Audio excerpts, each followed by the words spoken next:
Hey there guys, this is IndieM here, welcoming you back to another episode of Let's Play The Legend of Zelda: A Link to the Past. Right, so in the last episode, we got ourselves an empty bottle from the guy underneath the bridge, and we did some other stuff around the overworld, such as getting ourselves a Zora flipper, and we got ourselves another piece of heart up at the Zora's River by using the flippers to get to it. And in this episode, we are going to make our way to Death Mountain, because there is nothing else that we can do in the overworld at this point in the game. Actually, hang on a second. Is there something we can do on this island? I want to check. I know there's a fairy fountain on here. Whether it's in the light world or whether it's in the dark world, it's obviously in the light world because, well, I'm not going to spoil it, but there is something there that isn't there, which I don't really want to oh, never mind. Pond of Happiness. Throw some rupees in and your wishes will surely come true. Do you want to throw in some rupees? Nah, I don't feel like it. Don't do it. Yeah, you don't really need to throw any rupees in there because you don't get anything out of it anyway, so don't even bother go wasting your rupees. Just don't throw them in. Because if you do that in a game like, let's say for example, Minish Cap with the fairy fountains, you actually get something as a reward from it. The same with Another game that I can think of that you do that is in Oracle of Ages, where you have to throw the bombs in the river, and then the fairy comes out, and it gives you an extra 20 bombs that you can hold as in your bomb bag, instead of holding 10 bombs, I think was the original max capacity you could hold before you got the bomb bag.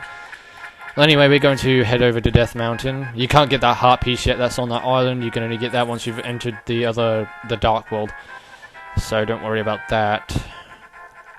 Okay, what's the quickest way to get to Death Mountain?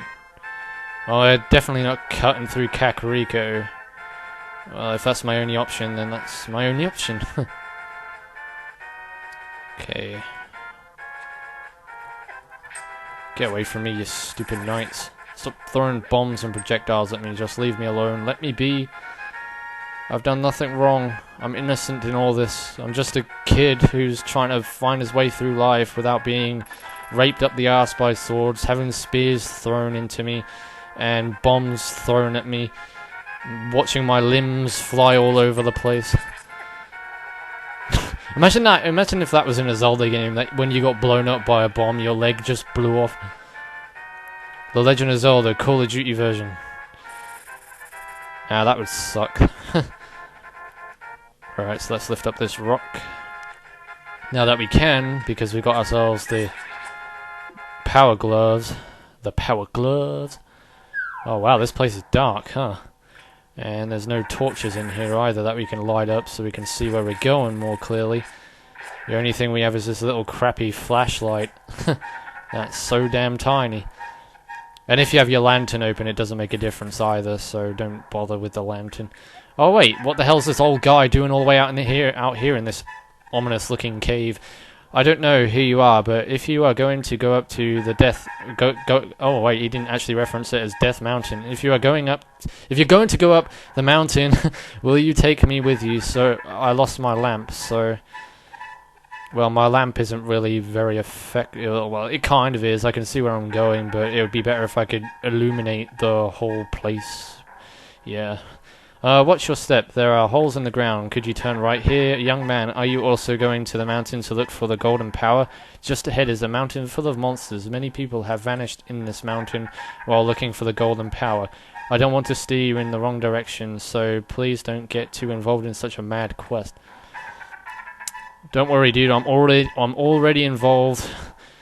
I was involved 7 episodes ago. Well, 8 episodes now, as this will be the 8th one. I uploaded the 7th yesterday.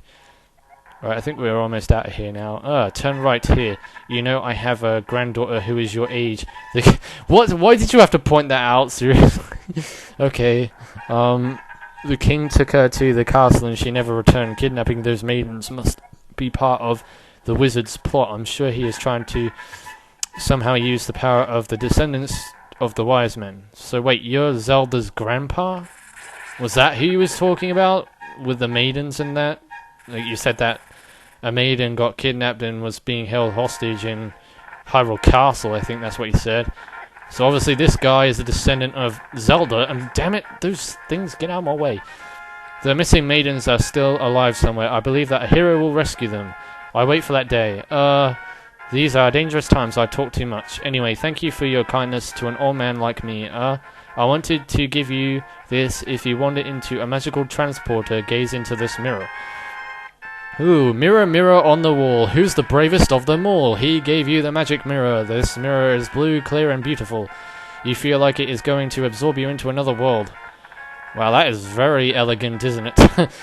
Yes, it is. It's magnificent. We're going to be transported to another world just by staring into a mirror. The wizard has deceived the king, and now he is trying to open the way to the dark world. To complete your quest, you will need the moon pearl, which is in the tower on the top of the mountain. All I can do for you now is to comfort your weariness. Come back here at any time. So if you speak to that guy, he basically works as like a fairy fountain. You can speak to him and he'll give you your health back. And I think it's the only fairy fountain on Death Mountain that actually gives you full health.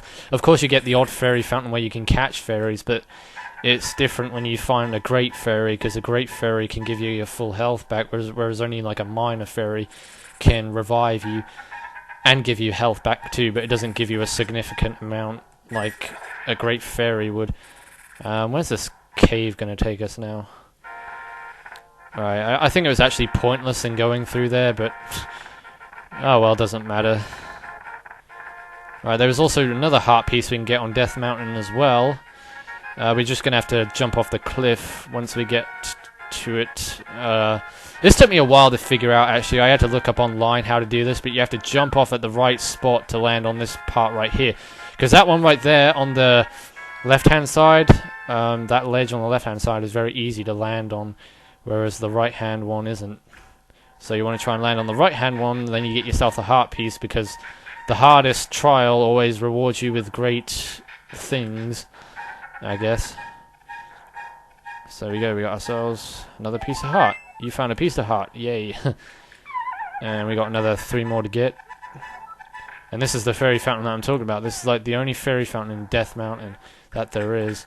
I don't know how many fairies I've bagged already, but I'm going to bag some more. Because I did see that I have an empty bottle, right. So we got full fairies now in our bottles. And we've got ourselves the magic mirror and everything. So it's all looking good so far anyway. Got ourselves the red boomerang too. See, look how far this thing can go. It goes like right to the other side of the screen.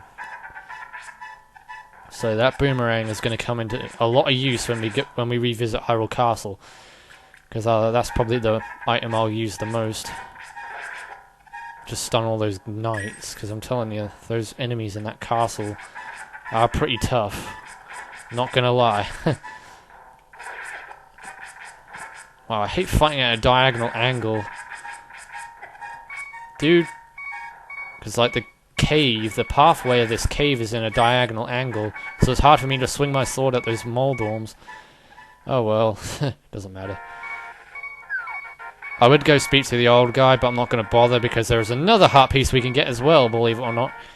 And we will be revisiting, or no, we will be visiting, not revisiting, visiting the Dark World for the first time. Yippee!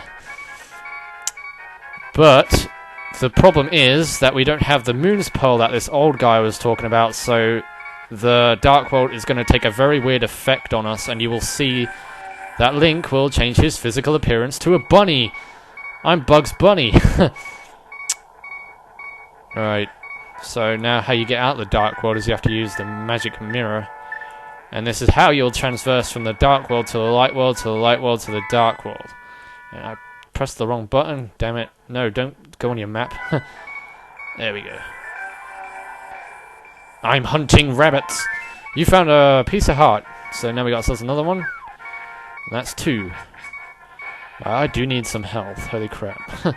And there's a dungeon right there.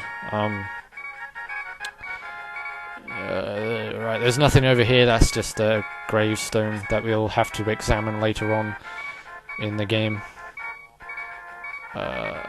There's no good place I can think of where we can get hearts apart from the dungeon, so we're gonna have to die in the dungeon, I guess, and then get our health back, or we can get our health back before we die. Anyway, guys, we're going to find out in the next episode. So, in the next episode of Let's Play The Legend of Zelda: A Link to the Past, we shall take on the third dungeon of the game, Mountain Tower. So, until then, this is NDM saying thanks for watching. Take care, thanks for watching, take care, everybody, see you on the next video, and goodbye.